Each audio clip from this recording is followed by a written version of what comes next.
আধারে ভয় পেও না, আলো আছে আড়ালে, অন্ধকার পালিয়ে যাবে তুমি উঠে দাঁড়ালে। নিজেকে দাঁড়াতে হবে, নিজের সাথে নিজের শক্ত বোঝাপড়া করতে হবে। অন্যের দোষ খোঁজার সময় আমাদের নাই, চিল্লায় বলো ঠিক কিনা। এক সাহাবী এসে বললেন, ইয়া রাসূলুল্লাহ আল্লিমনি আমালান ইযা আমিলতুহু ইউদখিলুনিল জান্নাহ। আপনি আমারে এমন একটা আমল শিখায় দেন যে আমল করলে আল্লাহ আমারে জান্নাতে ঢুকায় দিবে। আল্লাহর হাবিব সাল্লাল্লাহু আলাইহি ওয়াসাল্লাম বললেন, আলাইকা বিকাসরাতিস সুজুদ, তোমার উচিত বেশি বেশি আল্লাহর জন্য সিজদায় লুটিয়ে পড়া।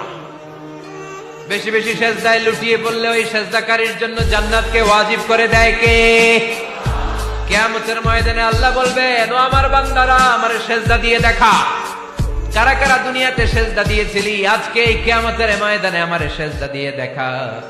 আমরা যারা দুনিয়ার বুকে সিজদা দিয়েছি, আমরা আল্লাহু আকবার বলে সিজদায় লুটিয়ে পড়ব।